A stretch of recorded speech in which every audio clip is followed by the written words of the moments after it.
Audio Jungle.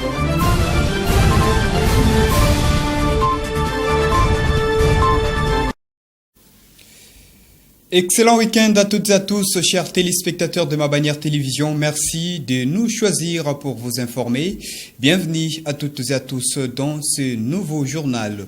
Ouvrons cette session d'actualité avec cette brève.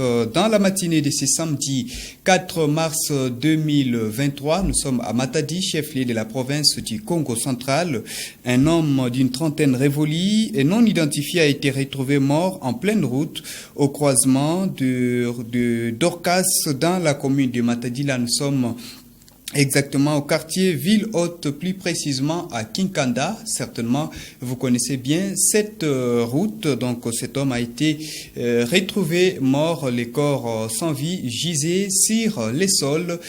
Selon le témoin, ce monsieur était ivre tout d'abord dans la soirée et finalement, ce matin, il a été retrouvé sans vie. Les corps a été acheminés à la morgue de l'hôpital provincial de référence de Kinkanda après les constats des autorités compétentes. Et voilà, mesdames, messieurs, changeons de chapitre, parlons politique. Dans ce journal, les partis politiques Alliance pour les changements de l'honorable Jean-Marc Kabound à Kabound a organisé une matinée politique ce samedi 4 mars 2023. L'activité s'est déroulée dans la salle polyvalente Notre-Dame de la Foi. Là, nous sommes toujours dans la commune de Matadi, vers la place Simon Kimbangu, ex-Coca-Cola. Cette activité a donc commencé par un carnaval motorisé parti du rond-point Stade Lumumba jusqu'au lieu qui a servi de cadre à cette matinée politique. Les détails, c'est dans ces reportages. La salle Notre-Dame de la Foi a servi de cadre à la matinée politique organisée ce samedi 4 mars 2023 par la Ligue de jeunes du parti politique Alliance pour les changements de l'honorable Jean-Marc Kabound à Kabound. L'activité a commencé par un carnaval motorisé au rond-point stade dans la commune d'Mvouzi. Objectif, réfléchir autour des questions de l'heure sur la scène politique tant au niveau provincial que national. Après les mots de bienvenue prononcés par le président exécutif du Congo central de ce parti politique, Maître Edouard Mboulou, le président provincial de la Ligue des jeunes de l'Alliance pour les changements, Samuel Toto, a invité la jeunesse du Congo central à briser les silences, dénoncer les antivalaires et à suivre le chemin de la vérité. La jeunesse a accepté d'adhérer à l'Alliance pour les changements parce que c'est un parti politique qui a une vision claire avec des objectifs bien définis, notamment la refondation de l'État, la réforme des institutions et structures de développement et aussi la révolution sociale. C'est normal que les jeunes du Congo central puissent adhérer à l'Alliance pour les changements. Dans son intervention, le premier vice-président de l'Alliance pour les changements, Maître Léonard Nsenga, a quant à lui estimé que le bilan de l'actuel gouverneur Guiban Ndungidi depuis son élection à la tête de la province du Congo central reste chaotique. Venu de Kinshasa pour participer à cette matinée politique, le vice-président national de ce parti, cher à l'honorable Jean-Marc Kabound à Kabound, a pour sa part dénoncé la mauvaise gouvernance sous le régime Tshisekedi. Notre but était aussi de faire passer les messages d'une autre manière pour la relaxation immédiate de l'honorable Jean-Marc Kabound à Kabound qui est détenu illégalement en violant toutes les procédures de droit de la République telles que l'article 76 de la loi organique relative à la procédure devant la Cour de cassation, aussi à l'article 101 alinéa 5 du règlement intérieur de l'Assemblée nationale qui énonce avec rigueur que la détention préventive d'un député national doit être remplacée par l'assignation à résidence surveillée. Pour chiter, le président exécutif, Maître Edouard Mboulou, a appelé la population du Congo central à adhérer à cette jeune formation politique. Nous avons organisé notre activité dans le but aussi de viabiliser les partis dans le Congo central qui est l'Alliance pour le changement que nous avons l'obligation de représenter au niveau de la province du Congo central. Quittons la politique, chers téléspectateurs, pour parler tout à fait autre chose. Dans ce nouveau journal, la fondation Dr Floribert Mélanda, du chirurgien dentiste qui porte les mêmes noms, a participé activement ce samedi 4 mars 2023 aux activités organisées par les collectifs des entrepreneurs de la province du Congo central avec un nouveau concept Tokudia Congo qui signifie ou bien qui a l'objectif de promouvoir les produits et services locaux ou tout simplement la main-d'œuvre locale, mais aussi stimuler la population du Congo central à consommer ces produits et services. Les détails dans ces reportages signés Pacifique Mwanda. Pour la promotion et la soutenance de la consommation de produits et services locaux, un nouveau concept a été mis à jour. Il s'agit des Tokudia Congo. Regroupant à son sein plusieurs entrepreneurs, cette structure a signé sa sortie officielle ce samedi 4 mars 2023 avec comme activité marche de santé et exposition de produits et services locaux.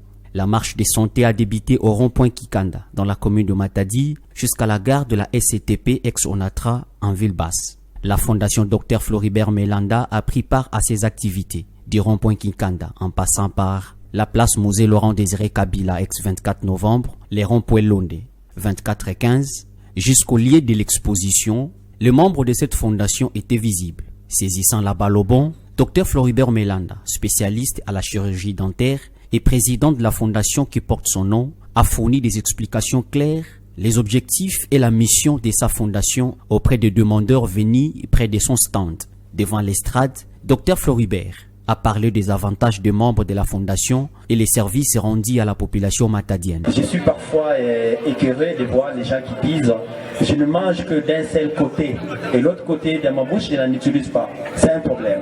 La population se fie plus au traitement traditionnel. Cependant, nous sommes là pour aider les populations ou les communautés locales de pouvoir bénéficier des santé, des soins bucco-dentaires de qualité. Et nous avons comme objectif la prise en charge des pathologies bucco-dentaires. Nous sommes au centre de rééducation et d'handicap physique, Nzoa Sarasani, avec des matériels modernes à l'hôpital général de référence Kiamvu, au centre médical Oibeka. Nous sommes au centre médical à La Colombe. Nous sommes également au centre de santé de référence Zorantiakou en pause. Un carnet de santé et suivi bucco-dentaire. Lorsque vous avez ces carnets, c'est pour toute la famille.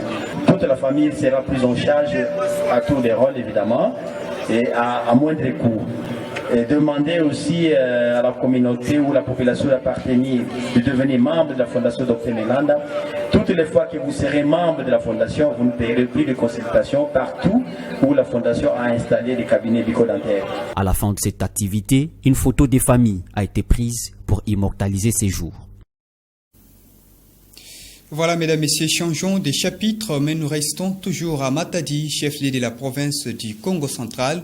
Les jeunes vivant le long de la route Ango-Ango, tronçon hôpital provincial de référence de Kinkanda, au poste frontalier Ango-Ango, donc la frontière entre la République démocratique du Congo et la République sœur de l'Angola, ont manifesté leur colère ce samedi 4 mars 2023 dans la matinée. Ils ont brûlé de pneus sur la chaussée. Ils ont barricadé la route pour dire non à la dégradation continue de cette route importante, mais aussi appeler les autorités à agir pour sa réhabilitation.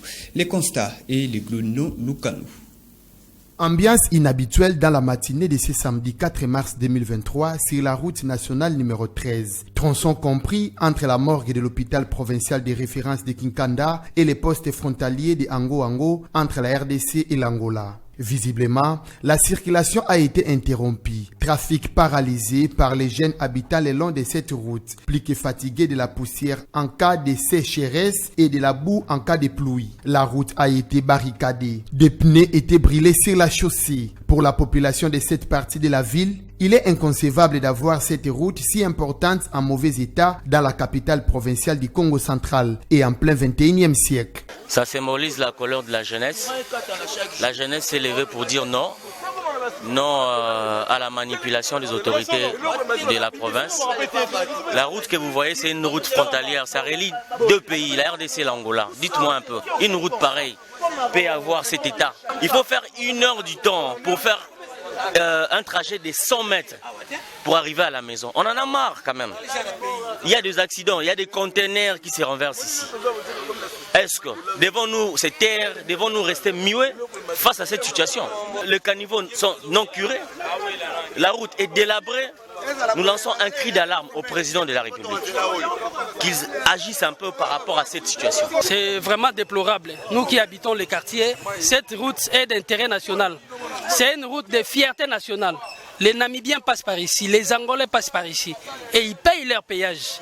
Mais vu l'état de route, personne ne dit mot. C'est comme si nous n'avons pas des autorités. Et il y a déjà des sinistres. Les gens arrivent à mourir sur cette route. Il y a beaucoup d'accidents qui se passent ici. On ne sait plus à quel sens c'est voué.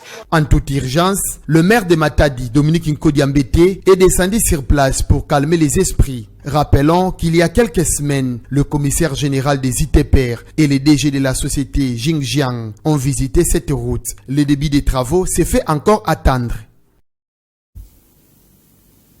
Mesdames, Messieurs, quittons donc l'actualité provinciale pour parler de l'actualité au niveau national et nous allons à Kinshasa.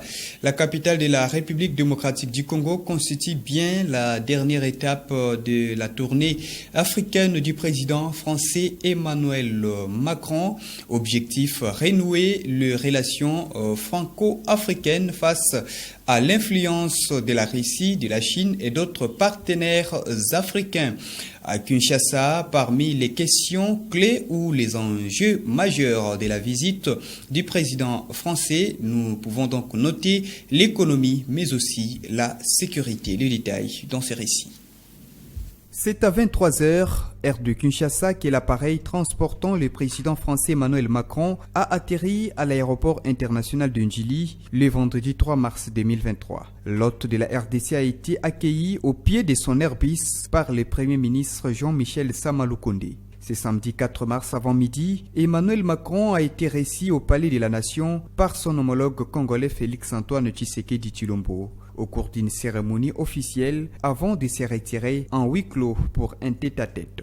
La température des relations franco-congolaises a été bien prélevée en conférence de presse animée conjointement par les deux chefs d'État. J'estime que la France-Afrique est dépassée et que si la France veut être aujourd'hui en compétition avec tous les autres partenaires de l'Afrique, elle doit se mettre au diapason, évidemment, de la politique africaine par rapport, évidemment, à ce que les peuples africains veulent et de la manière dont les peuples africains regardent désormais les partenaires de coopération au développement avec qui ils sont en contact. Le président français Emmanuel Macron a de son côté rencontré la question de la guerre dans l'est de la RDC alimentée par les rebelles du M23. Et aux crimes et aux tragédies qui se déroulent sous nos yeux, nous ne devons pas ajouter l'oubli et l'abandon. Alors je souhaite aujourd'hui que la France reste fidèle à son rôle d'allié indéfectible de la RDC pour défendre son intégrité et sa souveraineté. La République démocratique du Congo ne doit pas être un butin de guerre. Le pillage à ciel ouvert de la République démocratique du Congo doit cesser. Ni pillage, ni balkanisation, ni guerre. Il ne peut d'ailleurs y avoir deux poids, deux mesures entre la tragédie qui se joue en Ukraine, sur le territoire européen, et celle qui se joue sur le sol africain. Et la solidarité ne saurait être à géométrie variable. Nous avons entendu leur alarme face au dramatique manque de moyens qui se profilent sur le terrain et les situations extrêmes qui sont à nouveau vécues par nombre de vos compatriotes. C'est pour cette raison que la France sera le premier État à répondre à l'initiative de l'Union européenne, annoncée ce matin même, de mettre en place un pont aérien humanitaire à destination de Goma. Nous allons débloquer une contribution immédiate de 34 millions d'euros d'aide humanitaire, laquelle s'ajoutera au montant de près de 50 millions annoncé par l'Union européenne. Mesdames, Messieurs, quittons cette note diplomatique à Kinshasa pour nous rendre dans l'est de la République démocratique du Congo, plus précisément dans la ville de Goma, chef-lieu de la province du Nord Kivu, où un élément des forces armées de la République démocratique du Congo, constituant une unité de la garde républicaine, a été abattu par balle froidement par des éléments de forces de défense du Rwanda dans la ville de Goma, comme je l'ai dit tantôt, alors qu'il s'est trouvé dans la zone neutre. Là, nous sommes à la frontière entre la RDC et le Rwanda, à la petite barrière de Rubavu. Nous retrouvons notre correspondant permanent à Goma, Daniel Mityombero, pour nous relayer le détail. Il s'agit des militaires de la République démocratique du Congo, de la garde républicaine qui étaient en circulation dans la zone neutre, mais du côté congolais. Des témoins que j'ai rencontrés ici ce matin ont signalé que ces militaires chantaient avec un groupe d'enfants. Ils étaient non agressifs et n'avaient aucune intention de nuire aux pays voisins. Biamongo Cédric, un voisin à la zone neutre, avec qui la scène du début à la fin et nous explique. Hier, j'étais assis ici. J'ai entendu un bruit. Je me suis rendu sur les lieux pour en savoir plus. Je suis passé par ici, comme ça, et je suis arrivé jusqu'ici. Voici les lieux où il a été tué. Celui qui était là-bas, dans ces miradors là-bas, c'est lui qui a tiré. Les militaires rwandais sont venus et ont tiré notre militaire comme ça vers leur pays. Mama Jackie, 70 ans, ne comprend pas pourquoi cette situation de conflit entre les deux pays s'empire. La voisine de la zone neutre qui compare l'époque de l'ancien président zaïrois Mobutu Sese Seko et l'ancien président rwandais Habyarimana appelle les deux pays à la cohabitation pacifique. À l'époque de Habyarimana, les gens ne pouvaient pas s'entretuer de cette façon. Les enfants, tout comme des adultes, vivaient en harmonie. On partait au Rwanda pour danser pour le président Habyarimana et les Rwandais venaient ici danser pour le président Mobutu. Tous ces conflits arrivent juste après l'arrivée de Paul Kagame. Cet incident devient ainsi le troisième dans l'intervalle d'une année seulement. Des retours de la petite barrière en ville de Goma au compte de ma bannière télévision, Daniel Michombero. Voilà, mesdames, messieurs, c'était un grand plaisir pour moi de vous informer à travers ce journal sur les antennes de ma bannière télévision. Merci à vous d'avoir suivi ce journal réalisé par Christian Simba conjointement avec Grace Falanka. Très bonne suite de programme à toutes et à tous. Surtout, bon week-end chez vous.